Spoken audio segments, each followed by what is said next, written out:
So now we reach another chapter, chapter 7, o tempo e os passatempos, which we're going to talk about sports a little bit. So first, look of the chapter is vocab that you guys have to study, os esportes no Brasil e os desportos em Portugal. Several examples of sports. Vocab. Important to know because we have a quiz and this is on the quiz. So o tempo e as estações, o verão, o outono, o inverno, a primavera. The thing about words that are related to the seasons in Brazil is that it is very random the way you conjugate those. You guys are going to notice. But, where is it? I think it's here. Por exemplo, o tempo está bom e está fazendo calor. Está fresco e o vento está forte. O tempo está ruim. Nevou. Está nublado. Está chovendo. So this is a participle, but this is an NDO, which is very random in Portuguese. So those are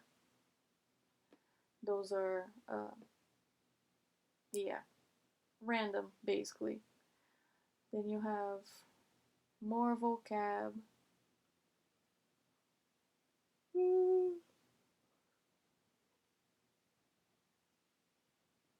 And this is what I wanted to get into. So we're going to talk about indirect object nouns and pronouns. Nouns and pronouns, or the objects, are for whom an action takes place or to whom an action is intended. For example, Maria, they don't have none. Me, ou me, te, lhe, nos, e lhes. This is one of the only times in Portuguese that we actually differentiate you from ele, ela, você, or from ele, ela, because the indirect object pronoun has to be differentiated. No idea why. But then when it goes to use, plural, it is just one. It becomes the same. So sentences in Portuguese are interesting because, and I am going to have to start a new file. Oops. New document. Alright. So, okay, let's take a look at this. Sentences in Portuguese, they work basically like this. João cozinha arroz para a Maria. So let's break it down. João is the subject. Cozinha, cozinha, verb. Arroz, what this verb is doing. And then para Maria, to whom the action is intended. So the thing suffering the action is arroz. But the person that's going to receive the action is Maria. The indirect object pronoun is going to substitute Maria in the sentence. Pronoun is always related to people. For now, let's do pronoun is related to people.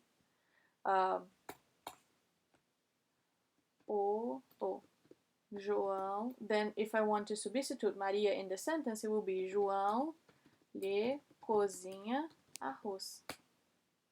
Ta-da! So lhe means Maria, alright?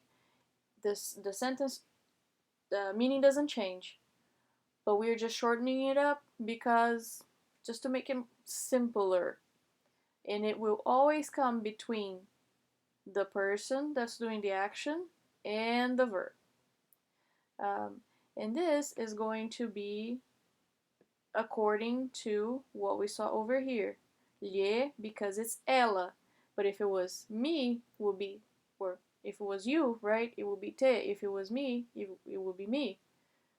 Put it right here, easier. Okay, so that is basically that.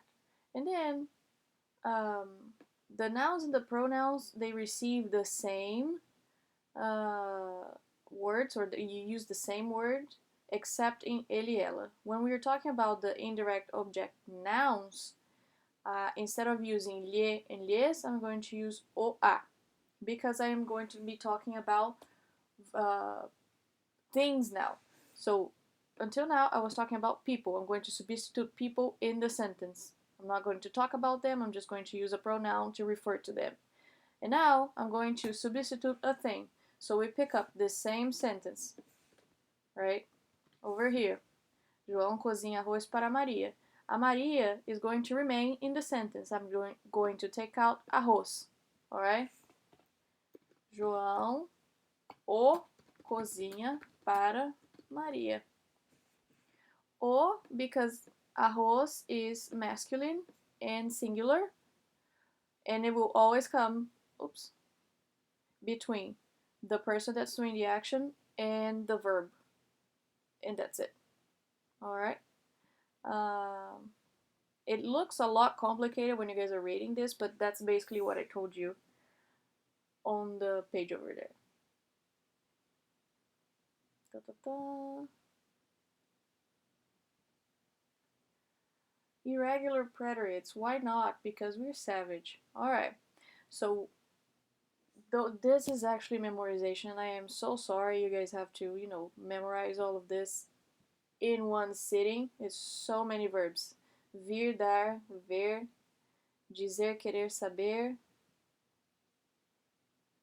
por, poder, fazer, ter, estar. The good thing is that they separate by group, so they have some similarities between them, but they are still irregular. There.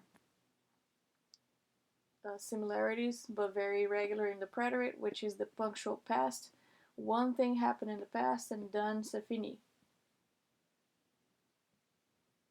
And then, as if it wasn't enough, we're going to mix it up because we're going to put the imperfect in the game too. What is the imperfect? The imperfect is a past, is a continuous action in the past, which can be kind of translated to the used to in English. I used to play, when I was a kid, I used to play soccer outside. As crianças brincavam ao ar livre. So it's the avon thing. To express habitual repeated actions in the past, nós treinávamos futebol todos os dias. So we used to practice soccer every day. Express an action or state that was in progress in the past. Mário estava muito contente e falava da próxima vitória com os amigos. Describe characteristics and conditions in the past. Pelé era muito rápido e tinha muita agilidade. It means that he's not like this anymore, right? Because in the past he used to be like this, even though it's translated by was, but he's not anymore. Tell the time in the past. Era 1:30 da tarde e ainda não eram 2. Instead of são 2 horas ou é 1 hora. Tell age in the past. Ela tinha então 15 anos. Back in the day, she had 15 years old. But we use imperfect to do that. Because a whole age takes a whole year, so it kind of is a continuous action in the past. And then the way you conjugate the imperfect for regular verbs. Ava, ava, avamos, avam, ia, íamos, iam, ia, íamos, iam. Same conjugation for ER and IR. The only one that changes is nadar. Of course, there are always irregular verbs. And you know what? Those are memorization, and that's more. The imperfect forms of a is havia, and that's it. There's no other way of conjugating that. I think that's all for this week. And then for next week, we're going to do this. And then you guys are going to learn how to differentiate one from another, which is difficult for you. but just think in terms of used to, ongoing acts in the past that had a duration, and then that they used to do it and don't do it anymore. That's basically it.